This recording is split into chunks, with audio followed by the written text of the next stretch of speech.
और लेबनान से जुड़ी हुई आपको बता दें, ब्रेकिंग न्यूज आ रही है लेबनान से और ये बहुत बड़ी खबर है अंतर्राष्ट्रीय स्तर पर। समझिए, इजराइल के साथ जारी इस जंग के बीच लेबनान की राजधानी बेरूत धमाकों से, जोरदार धमाकों से दहल उठी और वहां एक के बाद एक हुए सैकड़ों धमाके कम्युनिकेशन डिवाइस पेजर में हुए हैं और खबरों के मुताबिक इन धमाकों में हिजबुल्लाह के 12 से ज्यादा लड़ाकों की मौत हो गई।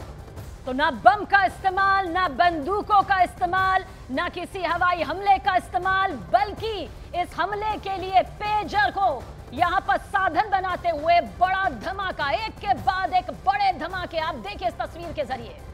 और 3000 लड़ाके इसमें घायल भी बताए जा रहे हैं और एक रिपोर्ट के मुताबिक जिन पेजर में ये धमाका हुआ उसका शिपमेंट कुछ रोज पहले ही लेबनान पहुंचा था। और जानकारी आप तक पहुंचा दें कि इस बीच ईरान के राजदूत भी पेजर में हुए धमाके की वजह से जख्मी हो गए और जानकारी के मुताबिक उनके बॉडीगार्ड के पास मौजूद पेजर में भी ब्लास्ट हुआ था जिसमें वो घायल हो गए। और साथ ही पेजर वो डिवाइस होता है, समझिए, जिसके जरिए एक दूसरे को मैसेज यानी कि संदेश यहां पर भेजा जाता है और हिजबुल्लाह के लड़ाके इसी डिवाइस का इस्तेमाल एक दूसरे से संपर्क साधने के लिए किया करते थे। तो बहुत बड़े धमाके यहां पर हुए। तो हिजबुल्लाह अक्सर फोनों का, मोबाइलों का इस्तेमाल नहीं करता, लेकिन वो इस्तेमाल करता है इन पेजर्स का। पेजर भी 3 तरीके के होते हैं जो कि वायरलेस डिवाइस होते हैं। एक पेजर ऐसा होता है जिससे आप केवल संदेश भेज सकते हैं, लेकिन दूसरी तरफ से संदेश आप तक नहीं पहुंचेगा। और दूसरा जो पेजर होता है उसमें आप संदेश भेज भी सकते हैं और आप तक संदेश आ भी सकते हैं। इसके अलावा जो तीसरा पेजर होता है वो वॉइस पेजर होता है, जिसके जरिए वॉइस मैसेजेस भेजे जाते हैं। तो ये 3 तरीके के पेजर इस्तेमाल करते हैं हिजबुल्लाह के लड़ाके। फोनों का इस्तेमाल वहां पर नहीं होता है और इसी डर से नहीं होता है ताकि इस तरीके के हमले वहां पर ना हो सके, साइबर अटैक्स ना हो सके। लेकिन ये जो हमला इजराइल की तरफ से अब किया गया है, इससे पूरी दुनिया दंग है। दंग इस बात को लेकर है कि साइबर हमले तो हमने सुने, लेकिन इस तरीके का हमला कि पेजर के जरिए ही धमाके कर दिए जाएं, क्योंकि अब जो पूरा आरोप है वो यहाँ पर इजराइल पर हिजबुल्लाह लगा रहा है। देखिए, संदेश यानी जो मैसेज है वो पूरी तरह से गुप्त रहे, सुरक्षित रहे, इसलिए इस तकनीक का इस्तेमाल बड़े पैमाने पर आज भी किया जाता है। लेकिन आप सोचिए, वो टाइमिंग देखिए जब लेबनान को यहां पर लेबनान में एक ही वक्त में एक साथ हजारों पेजर में ब्लास्ट हो जाता है। सैकड़ों हिजबुल्लाह के जो लोग हैं वो उसमें जख्मी हो जाते हैं और साथ ही जख्मियों में लेबनान में ईरान के राजदूत मुस्तबा अमानी भी शामिल हुए हैं, वो भी इसमें जख्मी हुए हैं। ये 4 तस्वीरें बताने के लिए काफी है कि किस तरह से हिजबुल्लाह के 12 से ज्यादा लड़ाके इसमें जख्मी हुए हैं, एक के बाद एक। और बताया ये जा रहा है, जो जानकारी मिल रही है, एक साथ शिवानी ये धमाके हुए हैं। मतलब वो टाइमिंग सेट की गई कि एक बार में ही हजारों पेजर में धमाके हो जाते हैं। और सबीना, सवाल यह भी है कि आखिर इजराइल ने हिजबुल्लाह पर हमले क्यों किए? एक कारण तो इसका ये बताया जा रहा है कि हिजबुल्लाह ने भी क्योंकि हमले किए थे लगातार इजराइल पर, जब वो गाजा पर हमले कर रहा था, तो उसका बदला लेने के लिए कोशिश है। लेकिन दुनिया ये भी कह रही है कि गाजा से ध्यान भटकाने का प्रयास इजराइल की ओर से यहाँ पर हो रहा है और इस वजह से इसने अब टारगेट इजराइल का हिजबुल्लाह था। हिजबुल्लाह पर इसी वजह से उसने हमले किए क्योंकि हिजबुल्लाह लगातार यहाँ पर एक तरीके से परेशान भी कर रहा था इजराइल को। नीरज इस वक्त हमारे साथ फोन लाइन पर जुड़ रहे हैं। नीरज, क्या अपडेट अब इस हमले को लेकर, क्योंकि एक ऐसा हमला है जो कि पूरी तरीके से बिना बम बारूद का हुआ है?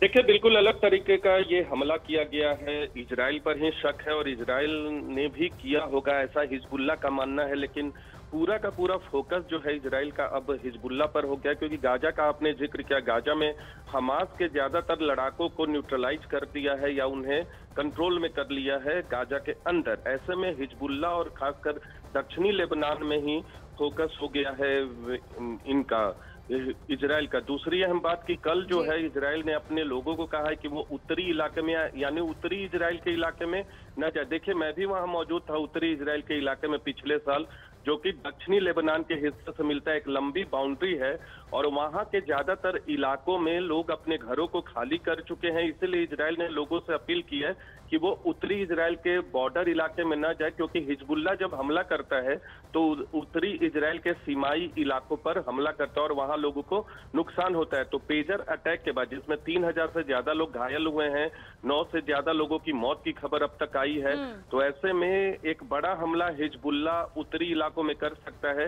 इसलिए इजराइल ने अपने लोगों को अब कहा है कि उत्तरी इलाके में इजराइल के लोग न जाए, जो पहले ही उत्तर के क्षेत्रों को छोड़ के मध्य क्षेत्र ठीक नीरज, आप बनाए रखिएगा इस पर नजर, आगे भी जानकारी आपके जरिए यहां पर लेंगे। तो 17 सितंबर की शाम करीब 4:45 पर यह सब सामने आया, जो कि करीब 1 घंटे तक चला। लेबनान में धमाकों से किस तरह से ये पूरी तस्वीर सामने आई और धमाकों के लिए जिस तरह से पेजर की लिथियम बैटरी में ये धमाके हुए थे, एक साथ हजारों पेजर की बैटरी बहुत गर्म हुई और उसके बाद ब्लास्ट, एक के बाद एक बड़े धमाके।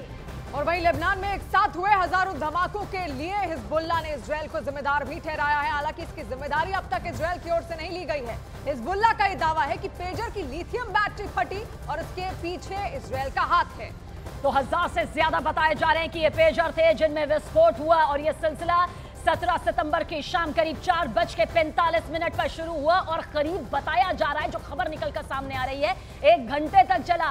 एक साथ में हजारों पेजर में ब्लास्ट हो जाता है। अब ये किस तरह से मुमकिन किया गया, किस तरह से इसकी बड़ी प्लानिंग की गई और जो अब कटघरे में इजरायल है, क्या वाकई उसके जरिए किया गया? बहुत से ऐसे सवाल अब अंतर्राष्ट्रीय स्तर पर है जिनके जवाब भी यहां पर जल्द सामने आ जाएंगे। लेकिन हिजबुल्लाह ने पेजर हमले के खिलाफ जवाबी कार्रवाई की चेतावनी भी जारी कर दी है।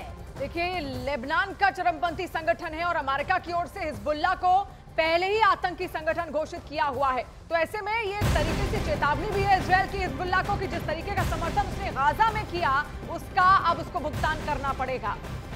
और वहीं लेबनान में पेजर अटैक और हिजबुल्लाह की चेतावनी यहां पर सामने आई है, जिसके बाद इजरायली सेना ने फौरन सुरक्षा हालातों की समीक्षा कर ली है और साथ ही अपने नागरिकों को सतर्क रहने के निर्देश भी यहां पर उसकी ओर से दे दिए गए हैं, क्योंकि अब इसका बदला हिजबुल्लाह की ओर से भी लिया जा सकता है। और खासतौर पर जो उत्तरी इजरायल है, उसकी सीमा सीधे सीधे लेबनान से लगती है और लेबनान के दक्षिण में ही मौजूद है हिजबुल्लाह। तो हिजबुल्लाह कोई बड़ा कदम यहां पर उठा सकता है और हो सकता है कि आने वाले वक्त में ईरान भी उसका साथ दे, क्योंकि हाल ही में ईरान में जो हमले हुए थे उसका बदला भी यहां पर लिया जा सकता है इजरायल और इजरायल से हिजबुल्लाह मिलकर।